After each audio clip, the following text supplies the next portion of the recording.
शेर और बैल की पंचतंत्र कहानी। बहुत समय पहले की बात है। बुद्धसेन नामक एक व्यापारी था जो महिलारोप्य नामक शहर में रहता था। उसके पास बहुत धन दौलत थी, फिर भी वह और अधिक धन कमाने के लिए शहर से बाहर व्यापार करने जाता रहता था। उसके पास 2 बैल थे, जिनमें से एक का नाम संजीवक और दूसरे का नाम नंदक था। व्यापारी अपने इन दोनों बैलों को बहुत प्यार करता था और बैल भी अपने मालिक को बहुत चाहते थे। एक बार बुद्धसेन ने व्यापार करने के लिए मथुरा जाने का मन बनाया। बुद्धसेन ने अपनी बैलगाड़ी तैयार करवाई और उसमें अपने दोनों पसंदीदा बैल जुतवाए और अपने कुछ नौकर और साथियों के साथ मथुरा की तरफ चल दिया। रास्ते में यमुना किनारे कछार से निकलते समय संजीवक का पैर दलदल में फंस गया। उसने बलपूर्वक अपना पैर निकलने का प्रयास किया तो उसका पैर टूट गया। पैर टूटने के कारण अब संजीवक बैल आगे चल नहीं पा रहा था। बुद्धसेन ने 2-3 दिन उसी स्थान पर संजीवक के पैर ठीक होने का इंतजार किया, परंतु पैर में कोई सुधार नहीं हुआ। जिस स्थान पर वह रुके थे वह स्थान घने जंगलों से घिरा था और चारों तरफ जंगली जानवरों और लुटेरों का डर था। बुद्धसेन के साथियों ने इस स्थान पर सभी की जान को खतरा होने की बात कहकर किसी सुरक्षित स्थान पर चलने की सलाह दी। बुद्धसेन संजीवक को बहुत स्नेह करता था और वह उसे छोड़कर नहीं जाना चाहता था। फिर भी अपने साथियों की सुरक्षा को ध्यान में रखते हुए उसने संजीवक के पास 2 नौकर छोड़ दिए और मथुरा की ओर चला गया। वे दोनों वहां एक ही रात रुक सके और जंगली जानवरों के डर से भाग गए और बुद्धसेन के पास जाकर संजीवक बैल के मरने और उसका अंतिम संस्कार करने के उपरांत आने की झूठी बात बतला दी। बुद्धसेन को बात सुनकर बड़ा दुख हुआ। संजीवक जिस स्थान पर था उसके आसपास हरी हरी घास थी। संजीवक ने घास खाकर अपने प्राण बचा लिए। दिन बीतते गए और संजीवक का पैर भी ठीक हो गया। यमुना के किनारे घास की कोई कमी नहीं थी। संजीवक जी भरकर घास खाता और यमुना का शीतल जल पीकर बड़ा ही हष्टपुष्ट और बलवान हो गया। अब वो स्वच्छंद होकर यमुना किनारे विचरण करता और मिट्टी और झाड़ियों में सींगों को मारकर उन्हें पैने करता और जोरों की हुंकार भरता। एक दिन पिंगलक नामक शेर, जो उस जंगल का राजा था, पानी पीने के लिए वहां आया। उस समय संजीवक जोरदार हुंकार भर जोरों की गर्जना कर रहा था। पिंगलक शेर ने ऐसी आवाज पहले कभी नहीं सुनी थी, अतः वह डर कर बिना पानी पिए वहां से भाग गया।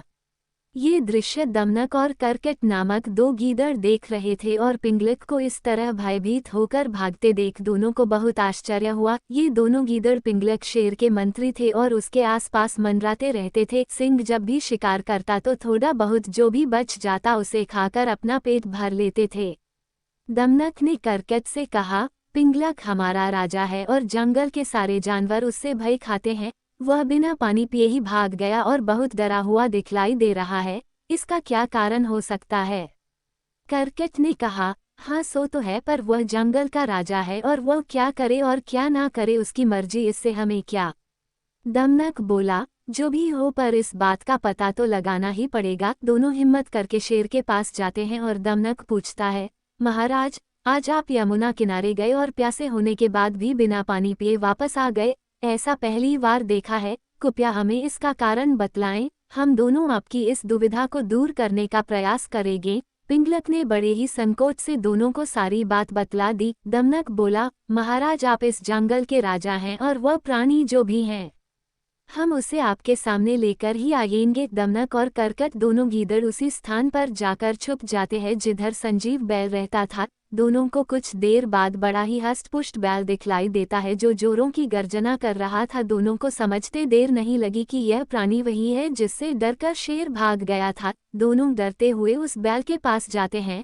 दमनक बैल से कहता है, आप तो बहुत बलवान और शक्तिशाली हो और ऐसा प्रतीत होता है मानो आप ही भगवान शिव के वाहन नंदी हो। इस जंगल में हमारे राजा पिंगलक का राज चलता है। वो आपसे मित्रता करना चाहते हैं और आपसे मिलना चाहते हैं। पहले तो संजीवक नामक बैल को कुछ संदेह हुआ, परंतु फिर वह दमनक और करकट की बातों से सहमत हो गया और शेर से मिलने उसकी गुफा पहुंच गया। हाँ हूँच कर दमनक ने शेर को सारा किस्सा सुना दिया। संजीवक के बलशाली शरीर को देखकर पिंगलक बहुत प्रभावित हुआ और दोनों में दोस्ती हो गई। अब दोनों का ज्यादातर समय शांत ही गुजरता था। संजीवक की सादगी और दोस्ती के प्रभाव में आकर पिंगलक ने शिकार करना कम कर दिया और वह सिर्फ पेट भरने के लिए ही कभी कभार शिकार करता था।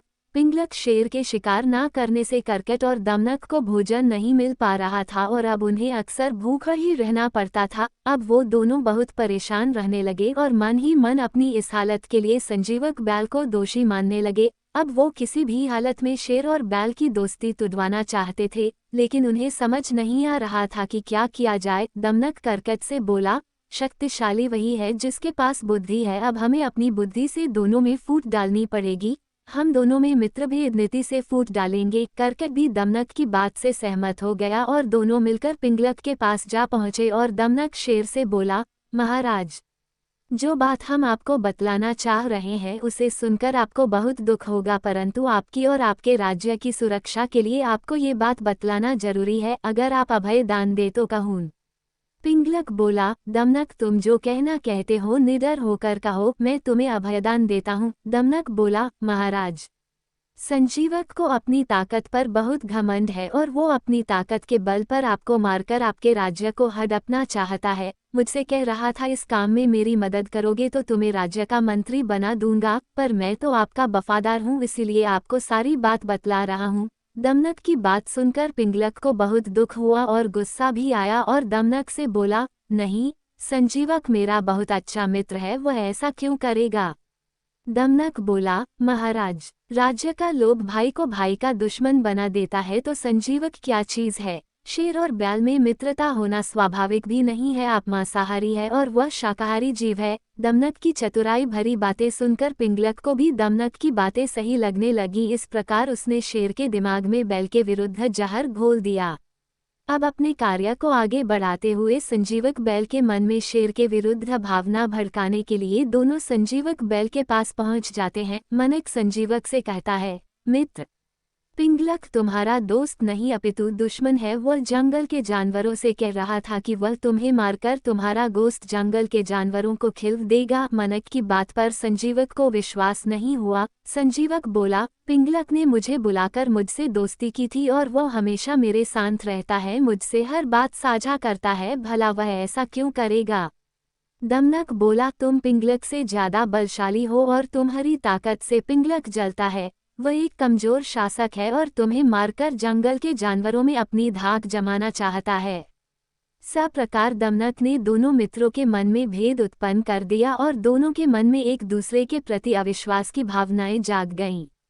आखिर अगले ही दिन पिंगलक और संजीवक का सामना हो गया। दोनों बहुत गुस्से में थे। दमनक स्थिति को भांपकर पिंगलक से बोला, देखो महाराज, संजीवक अपने सींगों को ताव देता हुआ आपको मारने आ रहा है। पिंगलक और संजीवक पास आते ही आपस में भिड़ गए और दोनों में बहुत ही घमासान युद्ध हुआ। कभी संजीवक भारी पड़ता तो कभी पिंगलक। दोनों की लड़ाई घंटों चली। आखिर लड़ाई में संजीवक बैल मारा गया और पिंगलक शेर की जीत हुई। लेकिन पिंगलक भी अपनी जीत से खुश नहीं था, क्योंकि इस लड़ाई में उसने अपना सबसे प्रिय मित्र खो दिया था। संजीवक के मरने से दमनक और करकट दोनों बहुत खुश थे। आखिर उन्होंने मित्रभेद नीति का सहारा लेकर दो मित्रों में फूट डालकर अपना कार्य सिद्ध कर लिया। शिक्षा। शेर और बैल की कहानी से हमें शिक्षा मिलती है कि बुद्धि का प्रयोग कर कठिन से कठिन कार्य किए जा सकते हैं। शक्तिशाली वही है जिसके पास बुद्धि है।